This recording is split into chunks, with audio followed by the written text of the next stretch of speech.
Today on Tricrow Studios, we do a high gain amp shootout between the PV6505 Plus and the Mesa Boogie Mark V 90 watt.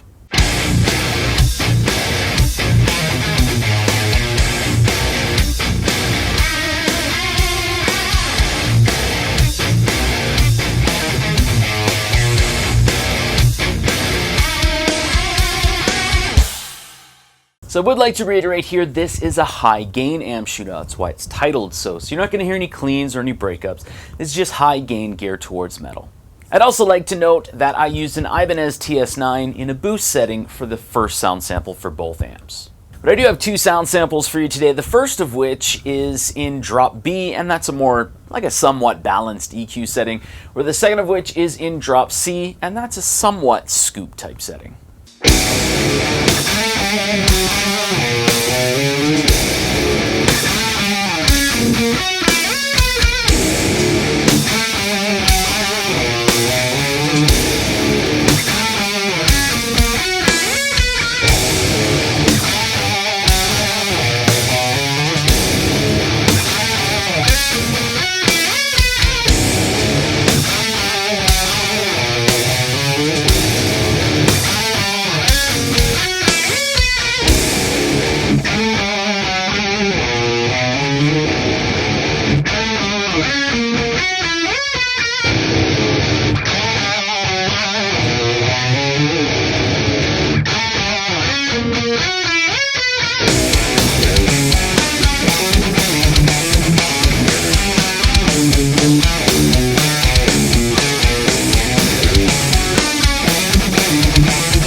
Alright, so there you go. There are the two sound samples for the high gain amp shootout between the PV6505 Plus, if you're asking where this was made, in the USA, rather than when they moved everything over to China.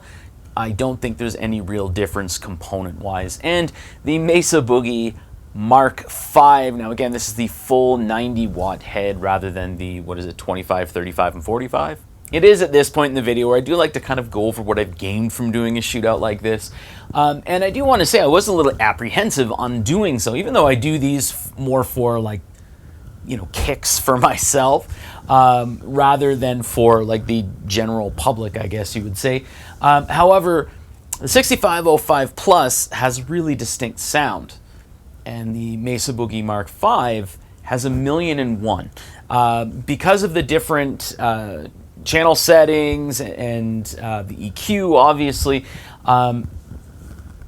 both of these have such a great and large following that it is kind of hard to pinpoint, what sounds you might want to go for. So I did do this the way that I normally do these shootouts is, like I don't really care about what anyone thinks. Sorry. But I kind of go with what gives me energy, what's interesting to me, and for whatever I'm like writing at the time, kind of whatever works for that. So yes, absolutely. If you want to say, oh, I wouldn't have gone with that with the Mark V, or I would have, I do this or I do that with the Mark V, that's perfectly fine. But one thing I really did notice, and I do like to have my Mark V, especially for high gain, I do like to have that EQ slider on the low end almost maxed.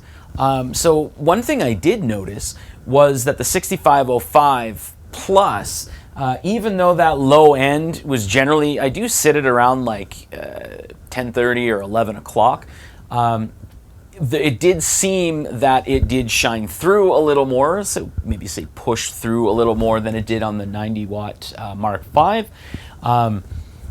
But as well, the Mark V had a little bit more sweeter high end and high mids to it, where the 6505 Plus is a little more like low end mid focus type of an amp. And a lot of the times you really do have to augment that or skew that treble control to maybe get a little more top end in your sound, like a little more than you normally would with other amps. But I did have a lot of fun doing this video because both of these amps, they're fantastic. I mean, there's definitely a large price difference, especially on the used market. You usually get this for around like $800 or $900 Canadian, whereas the Mark V, it can literally go from anywhere from, like, if you're very, very, very, very, very lucky and someone wants to they need money, you can get it for like $1,600 used. But most of the time it's usually between like $2,400 and $3,600 used. I don't even know what it is new on the market now. More than likely closer to the $4,000 range. And as always, we're talking about a PV amp here in the 6505 Plus, so I really do have to push that point home. If you are looking to purchase a PV amp on the used market, I highly recommend that you set yourself aside like 30 minutes and buy a can of contact cleaner, because what does end up happening with a lot of PV amps, and I do have to say for the 6505 Plus, I have not had to do this so far. I've owned this amp for I think like 2 or 3 years now, but generally like once every 1.5 to 2 years, the potentiometers on PV amps get dirty a lot faster than other amps. And what happens is that's when you start to get the crackly pots. But what ends up happening, if that happens on like a gain potentiometer for your gain or your volume, it can seem like the power's cutting out. So you'll have like great spot, great spot, great spot, dead spot.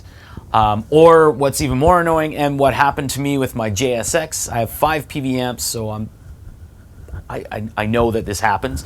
But on my JSX, the gain control actually had a very dirty pot, and what would end up happening is I'd be playing, everything would be fine, and then it would just start to cut out, and then it would come back in, and then it would cut out and come back in, just because it was right in a really weird spot. But again, just take the chassis out, takes 30 minutes, clean all of the contacts and everything with the potentiometers, that contact cleaner, work it in, good as new, and it usually lasts for about 1.5 to 2 years. Now that I've said that though, I do want to say both of these amps are just phenomenal choices. They can be considered standards as well for high gain. So a lot of people, usually with the 6505 Plus or 5150 or whatever, whenever I get a new amp, I usually get asked, you know, how does it sound in comparison to a dual rectifier or a Mesa or, you know, your 6505 Plus or a 5150. So even though we're talking about a Mark V here, which most people do consider higher than a dual rectifier, myself included, you know, these can be considered standards in the industry, especially for high gain. But I am absolutely sick and tired of talking. I hate talking in videos, and I really want to end things. I'm very sorry. Thanks for watching.